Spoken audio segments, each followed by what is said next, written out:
Hello, horrorphiles. You're listening to Dissecting Horror, examining the anatomy of fear in film, television, and literature. I am filmmaker Stephen Aguilera. I'm writer and performer Kelsey Zukowski. In this episode, we'll examine the 2015 American remake of Martyrs. This dissection will be spoiler-free. We are the Horror Whisperers, your champions of horror and keepers of the fearscape, on this podcast of frightsome delights, if you will. I will, and we hope you will join us too, won't you? With help from a friend, Bailey Noble, a tormented woman, Troian Bellisario, tracks down the family that imprisoned and tortured her when she was a child. That, according to Rotten Tomatoes, a remake of the 2008 French film of the same name, which we covered in our previous podcast. Martyrs was produced most notably under Blumhouse, among other entities. I guess I can see why they would remake that film, since this would open up to English-speaking territories a well-made and popular movie if done right. Well, even producer Jason Blum actually said making the remake destroyed the original in every way, and the remake never should have existed, which I thought was interesting. It was like his apology, like, I'm sorry we did this. So yes, as you know, mentioned in our last episode, I was a huge fan of the 2008 film, and when this came out, the thought was kind of just, well, that's really unneeded, and you can have an unneeded remake, and yes, I potentially brings it to another audience who might not have seen it, but I don't know, it just had the feeling of they're probably not going to really go there where they need to go, and this is going to be something else that's kind of just cashing in on some of the name and notoriety, and without capturing the horror, misery, power, and stark commentary that the original had. And I will say, I hated this a lot less than expected. It has very, very low ratings. It's pretty universally hated if you look at the various scores out there. Perhaps low expectations was part of it. That never hurts. I also do really like one of the main actors, Troian Bellisario. She was on Pretty Little Liars, and that show was still filming at the time that this came out. And while the acting doesn't measure up to the depth and power of the original, I do think I overall enjoyed the acting, and I think it helped keep me engaged. Like, I was engaged during this film, but not, it's really where the biggest issues are, where it's the comparison to what it should have been in the original. I feel like this is a case where it would have still been a fairly forgettable film, and in many ways it is a little hollow, but it could have been a fairly compelling, good torture survivalist horror film. Like, again, fairly forgettable, but it's just, it really just lacks the depth and artistry that the original had.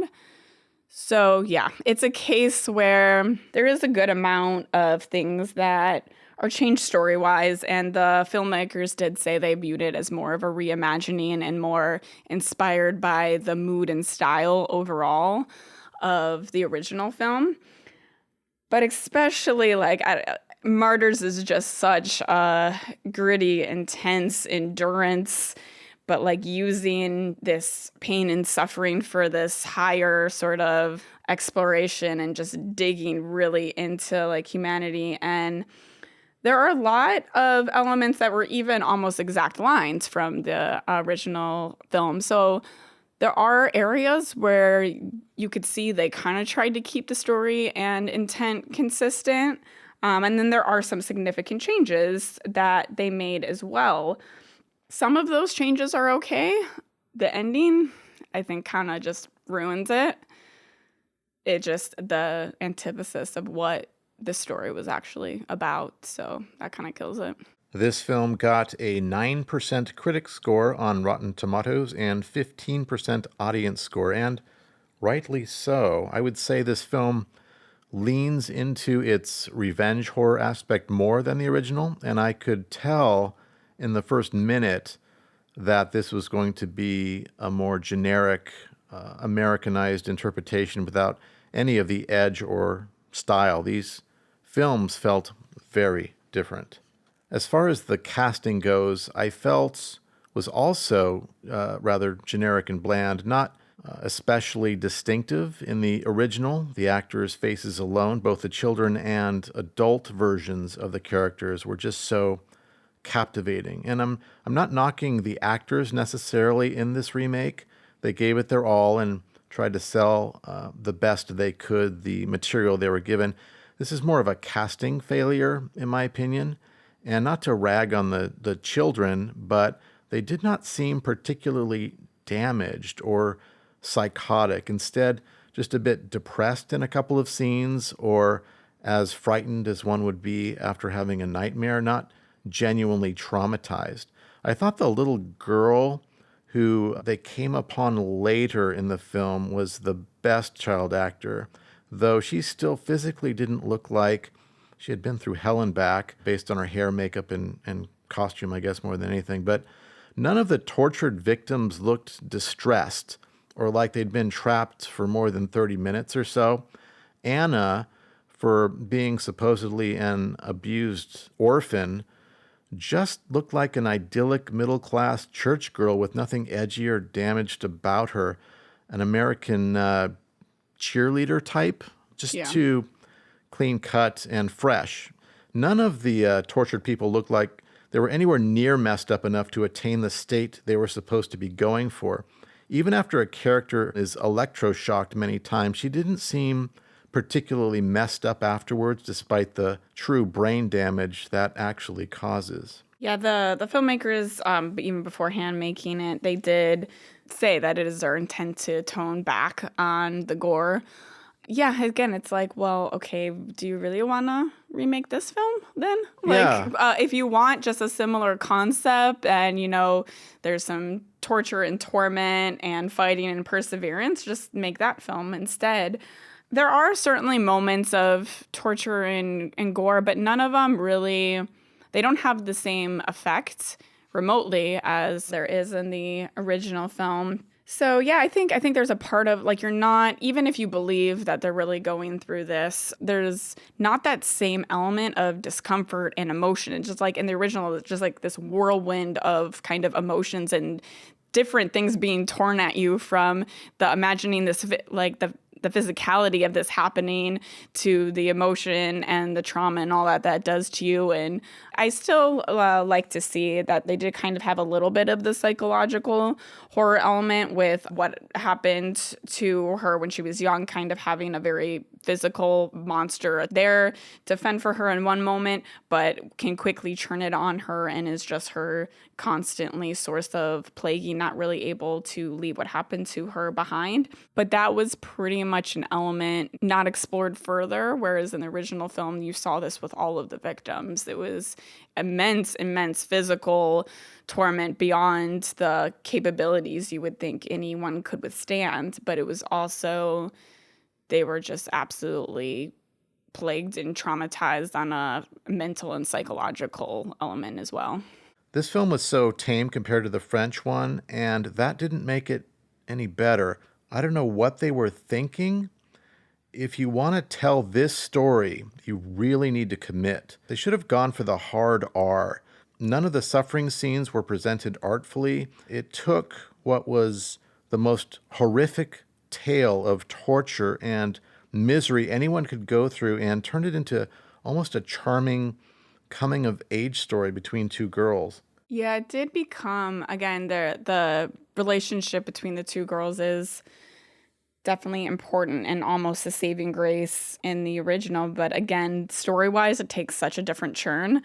Part of me didn't mind that they went a little bit of a different direction, but there was also a lot that definitely was taken away from it. Even kind of being the subject, it changed Lucy's story a lot, absolutely. And there was something sad and cruel about her escaping all those years ago, trying to build a new life, and then still being kind of pulled back and tormented by the monsters it created.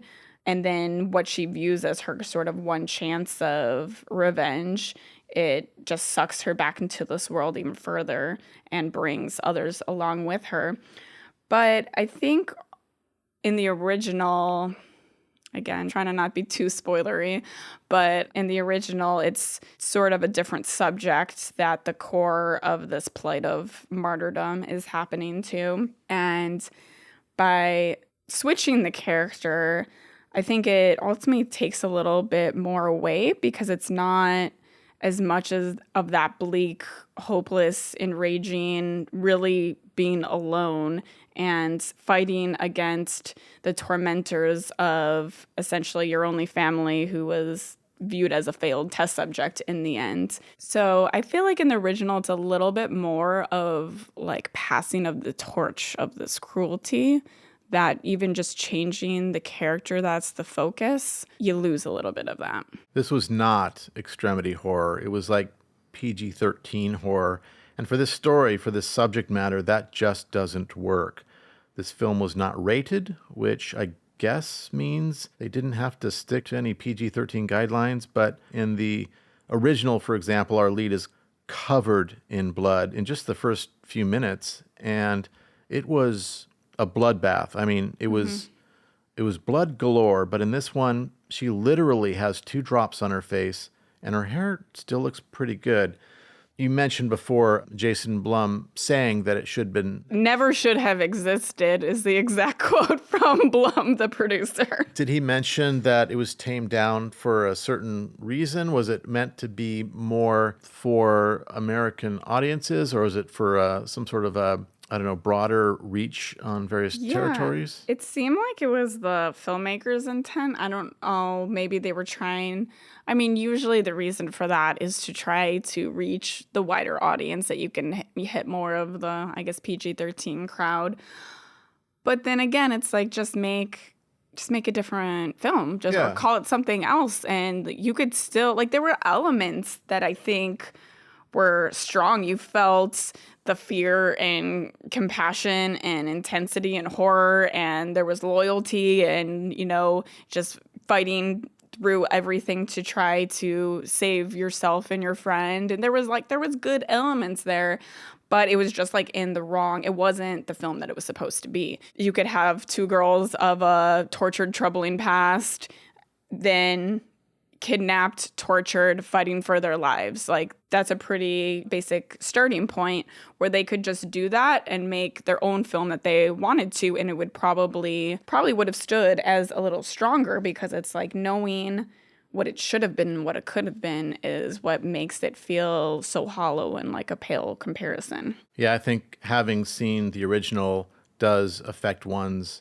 viewpoint on this one. If, like, I saw some I wouldn't say positive reviews. It was more like people didn't hate it as much as I thought they were going to hate it. And I thought they must have not seen the original. They didn't have anything to compare it to. Because I think if there's any hints of goodness in this film, it's what was extracted from the original. And that was just twisted to such an extent of badness that there's barely anything recognizable there. But James Cameron said to one of his junior editors, I think, that he only really knows how to make a film after he's finished making it. I'm paraphrasing, but personally, whenever I finish a project, I realize only then all the things I did wrong or could have done better, or what truly worked or didn't.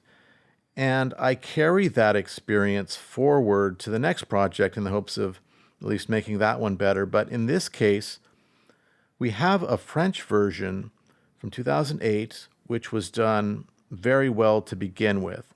One would think that going in and creating a remake would afford the filmmakers a similar opportunity to take what didn't work and fix those points, if any, while bolstering those points that were successful. Yet this film really didn't take advantage of having witnessed the previous film and setting that as a bar to meet or exceed in making their own version. Somehow, they managed to take something that was very unique, compelling, and fresh and make it feel run-of-the-mill, cliche even. I am actually kind of fascinated by that. Like, how do you fuck that up? You basically have permission to literally copy this other praised, well-made film. All you have to do is that, but in English. Yeah, absolutely. As we talked about in our previous episode, a lot of what was so striking about the original film was the writing and just how the story was told and how it just constantly weaved and flourished and went in so many different directions. It was, yeah, just very, very creative and captivating and horrifying, and just almost the direction and story structure and just every element of the filmmaking almost had a life of its own. And yes, you have the total opposite here of, in some ways, if this was just another film I stumbled across, wouldn't be anything to write home about, but like I was engaged while I was watching it. And there was moments where again, maybe I'm slightly biased because I like the actor and I think she does well in horror and dark material, that she has good fear and intensity. And I think a lot of that just translated for me. But overall, like if this was a film that wasn't called Martyrs, it was just its own film, I think it would be a decent, engaging enough torture survival horror film. But yeah, it's because it just took something very creative and innovative and powerful and full of depth and meaning and just made it very generic, more cliched. I keep on coming back to the word hollow because I feel like that feels really right. Again, I didn't necessarily hate it, but it doesn't have whether the creativity or artistry or the meaning or really deeper sense of story that just, other than elements that, I mean, it's not like there's no story, but even the elements that are there feel kind of too convenient, especially certain characters that you're like, oh, wow, they're okay. Okay, they're still okay. Really? Like, just that it's not everything that's happening to them doesn't have the consequence that it feels it should. Overall, it definitely loses a lot of the depth and takes away from a lot of the sentiment themes and just essence of what the story was really about. I think especially with where it goes in the end. Part of me gets that they were kind of trying to go for a hopeful message about trauma and finding one's strength and kind of perpetuating that fight. But it's also, that's a different story. That's not the story, because the bigger part is really meant to be about, again, like a forewarning of cruelty and just the dangers of a world where those in power seek to control and use you. No, I actually did hate this film. Okay. There was nothing. Most do. I was actually surprised I didn't more. Again, maybe I just expected it to be horrible, but yeah, you're not alone. I'm surprised you didn't hate it more, honestly, especially with your attachment to the first one. I'm almost disappointed in you for not hating this movie more, but that's okay. Gotta keep you surprised. I had a client 8 or 9 years ago, not to shit talk my clients, but I did visual effects for him, and some of which are in my VFX reel to this day. But it was a weird thing where he would only allow a certain level of quality to exist in his work, despite he was a super passionate and enthusiastic kind of guy. But anything beyond that would have to be degraded to match the mediocrity of the rest of his work. It didn't matter how first rate the shots were I provided to him. He would always somehow lower it to the level of the rest of his, I want to say shitty filmmaking, but that would be... Anyway, he either color graded it badly or reframed the shots oddly or edited it strangely. It was weird. One way or another, he would always find a way to fuck it up. And it's like there was only a certain level of quality that was acceptable to him. Granted, he had very limited consumer level gear with which to work. And I actually do root for people who are passionate and make the best with what they've got. But beyond his shitty camera, his camera work, his casting, the acting, the screenwriting, music, and so on, was always brought down to about the same level of cheese. And even to this day, all these years later, the quality of his work has not really improved at all. So my point is, I think we're seeing the same thing here. Everything from the casting, the characters, the dialogue, the shots, editing, score, were all mediocre at best. And that's being generous, despite the source material they had to work with. It's like no quality above a certain level was admitted, or if every department had as part of their mandate to take this rich, deep material and dumb it down for American audiences. Everything is dumbed down and spelled out. The French version was just so much more gritty and bold. I found something interesting that I never thought of before, and I know we keep going on about how screechy women in horror films annoy me, but I realized that it's only in films where the characters are written badly. In the original film, despite all the horrific actions performed by characters, you could still feel empathy on some level. In this film, everyone just annoyed me. Everything they did just totally pissed me off. I could not root for anyone. The characters were just so stupid. Not just stupidly written, but stupid as characters in the bad decisions they kept making. If anything, I was rooting against them. I was unable to invest in these characters or the story at all. And they had that kind of screechy screaming that I hate, but every time someone did that, I just wanted her to die. It was insufferable. A powerful means of creating rooting interest for a character so that you root for them is what's called undeserved misfortune, like somebody's wife dies or they get laid off from work or something like that. But in this case, when the character is acting so stupid to the point where they kind of deserve what's after them, it's hard to root for them. I'll just say, if the filmmakers themselves can't connect with the material, you can't expect the audience to either. I had sympathy and I was invested enough in the characters, but Anna in particular, this version compared to the original, she's definitely the weaker character and is more... I experienced more of those moments of like, oh, really? You're going to do that? No, don't do that. I wouldn't do that. Why are you doing that?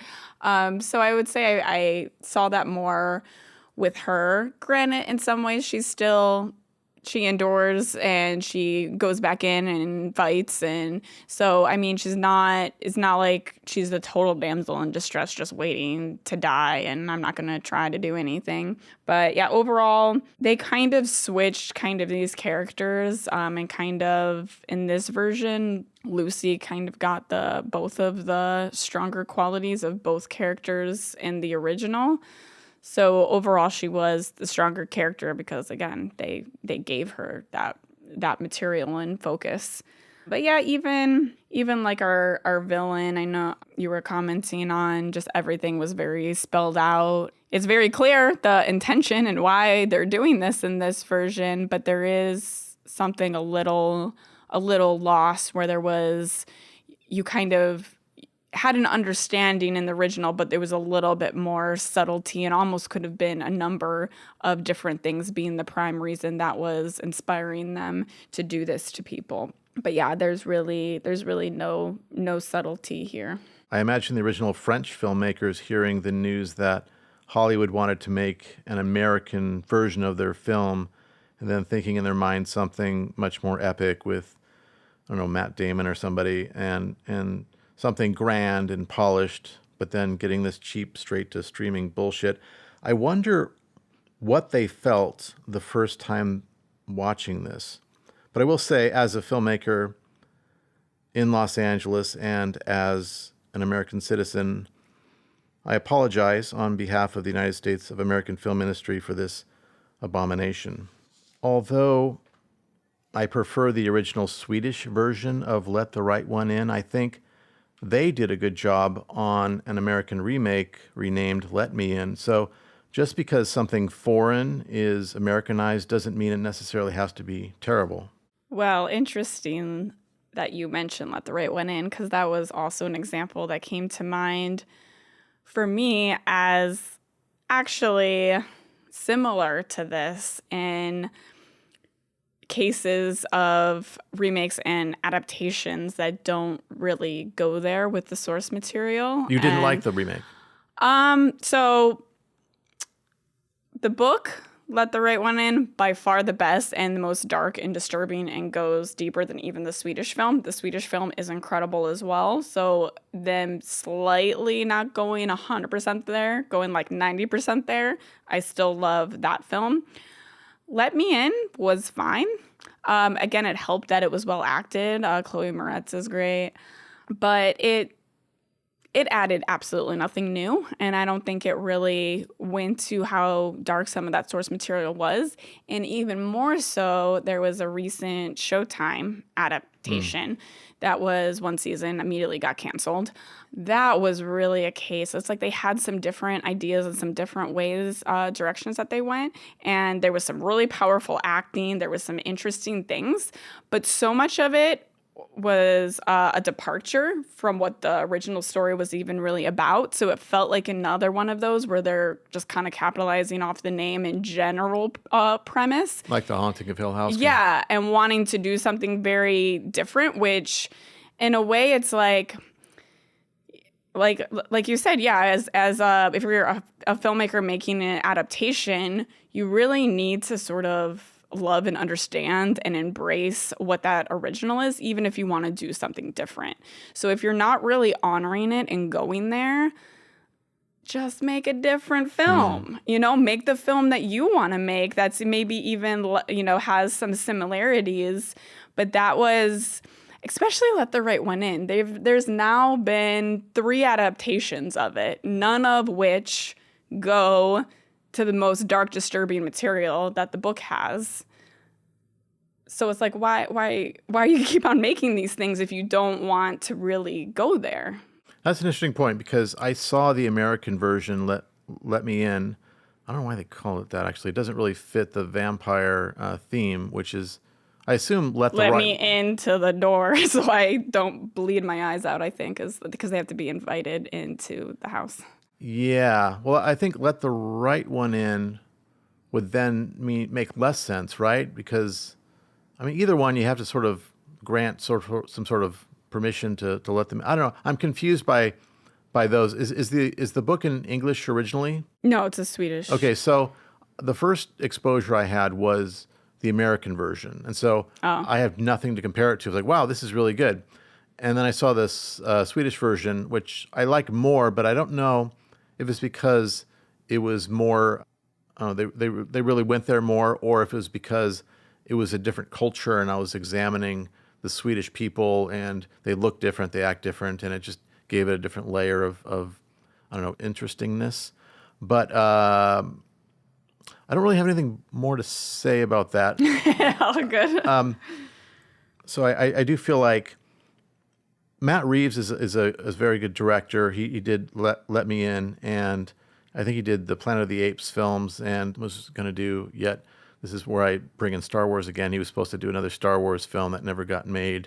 I think that was him. But regardless, my point being, I think that movies can be remade for American audiences, and it could be done well. There's no reason why. But in this case, they failed. It's really, I mean, maybe more so in drama, or I don't know. I just feel like there's been very few times I've seen an American remake of a foreign film and been like, oh, yeah, they nailed it. I feel like TV shows do it more often. Like Being Human, the American version was amazing. Yeah, I don't know. I'm sure there's other examples, but yeah. The Ring, you were saying? I think The Ring was good. The Ring 2 was not good, even though the same director who did the original Ring in Japan directed The Ring 2. That was just, I don't know, maybe it was studio interference, but this isn't about The Ring, nor is it about... True, okay. But at the same time, I will introduce a random rant. It's something that exists in not just this film, but also in the original and many other films where a shotgun especially is used. It's a thing where when someone gets shot, they go flying back 8 feet, and if the person who shot them was really mad, they fly back 15 feet through glass or something. I know it's a movie, but in reality, when one is shot, they're just going to fall straight down. And it bugs me when that sort of overly dramatic thing happens in films. But The amount of impact a person feels when shot is the same kickback that the person who fired the gun feels against their shoulder. I know I'm nitpicking. I know it's just Hollywood logic, but Newton's law dictates that for every action there is an equal and opposite reaction. End of rant. I also hate, this is in any genre where somebody gets hit, like in a superhero film, the supervillain strikes somebody and they fly against the room. You're dead. If it's like getting hit by a car or something, and they get up and like, oh man, fuck, and they just get back in the fight after shaking.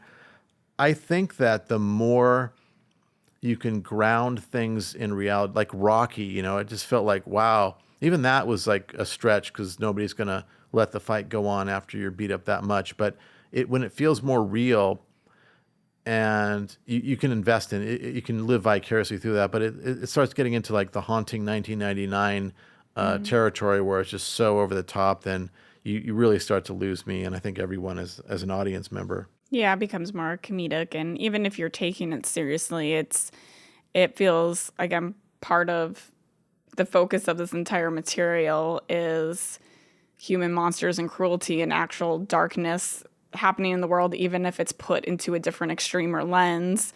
There should be something that feels grounded, real and like it could happen. Mm-hmm.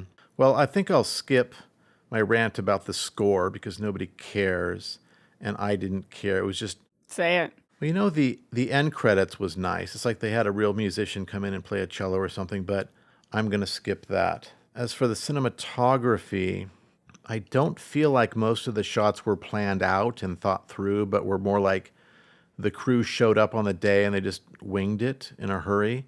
Probably shot it all in 2 or 3 weeks. Many scenes 20 days, I read it was shot. Yeah. So I have a feeling it was fairly low budget. I think most of the budget went to the actors.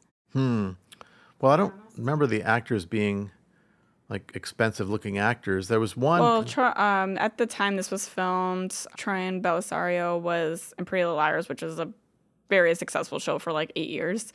So probably she might have been a little bit of the bigger name. Bailey Noble, I recognized from True Blood. She was in that for about a season.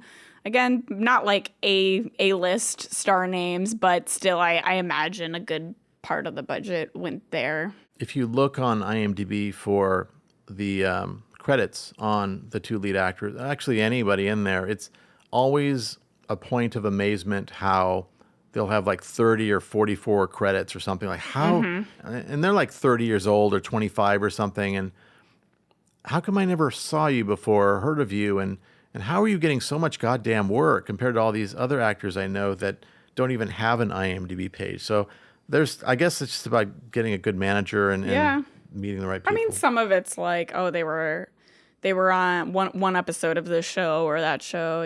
Sometimes it's like smaller things. But well, many of the scenes I noticed were shot with a Steadicam or as a wide shot, and they didn't really take the proper care to do coverage or to really punctuate each moment. It was just so quick and dirty. Everything about the production felt rushed and glossed over, like nobody cared. It certainly didn't have the passion of the first film where the guy who wrote it was also the director, and he's going to be more invested. But it felt more like, when you have like a painter or a maintenance guy come into your apartment to fix something, and they don't give a rat's ass if the paint matches or if there's globs of gunk painted over and hairs in it and all that. They just want to get it done, move on to the next. The good enough mentality. Exactly.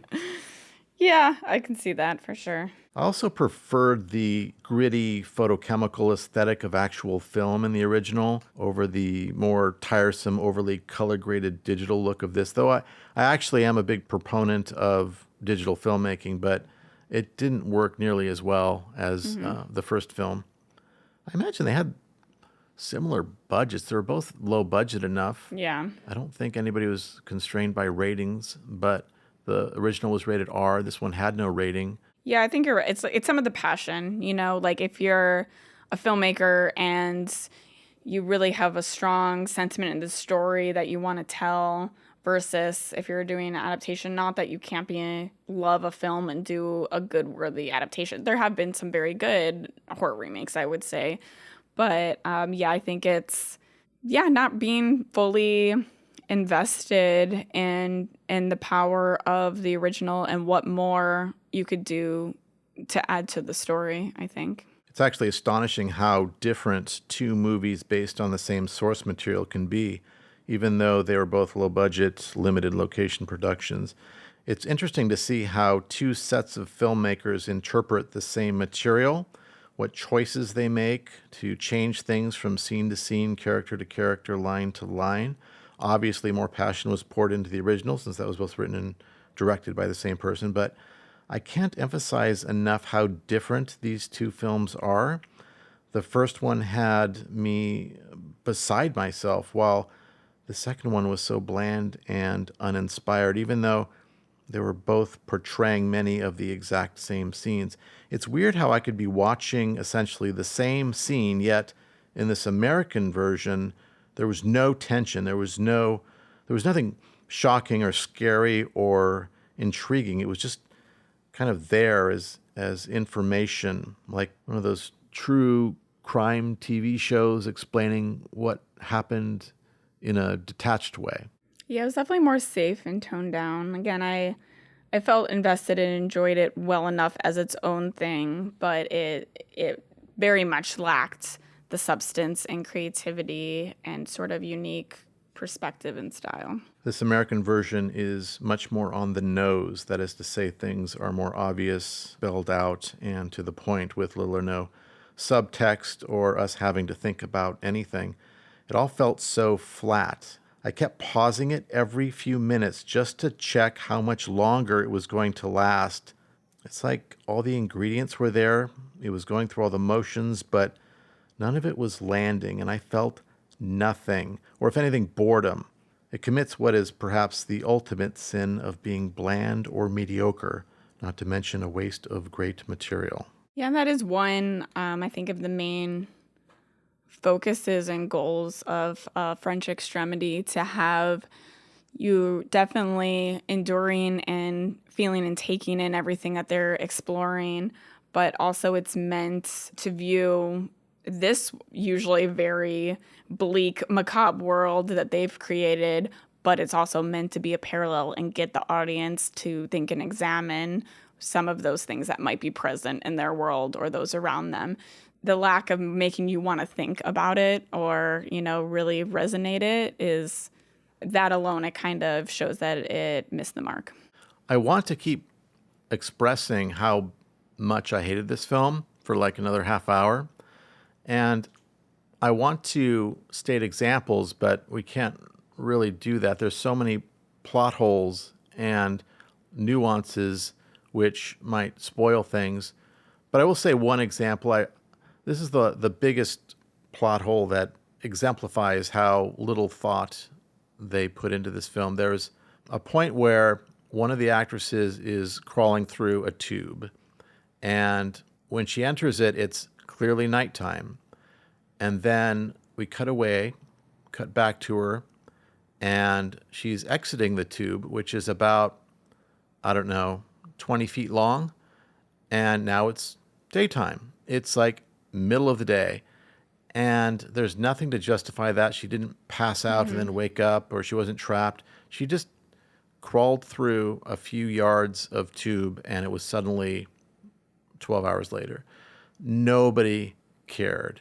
The whole thing was so rushed. There were points, let's say the beginning, without saying what the beginning was in the original, went on for like 5 or 10 minutes. And you really were involved in the people we were intermingling with. And in this film, it's just breezed over. And it's like, oh, yeah, okay, I can see how they sort of went through the motions that scene happened. But it's like they put forth the absolute minimum effort to get this thing out. At, an hour and 26 minutes, this comes in 13 minutes shorter than the original, emphasizing its laziness. I hated this movie.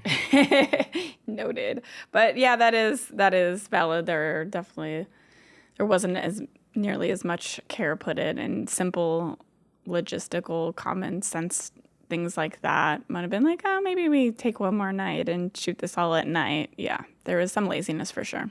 I do feel better when you say that Jason Blum equally was displeased with this film. And I feel, okay, I can respect him more for being honest about that, because this felt like, I want to say it was a cash grab, but I can't see this making any money. It was just so poorly made. It was cheaply made. The intention of a cash grab, maybe, and maybe then they realize, yeah, okay, we'll just release it. Yeah, I want to stop talking about this movie. So, end of podcast. That was, what made that one so painful was just, I hated the movie so much.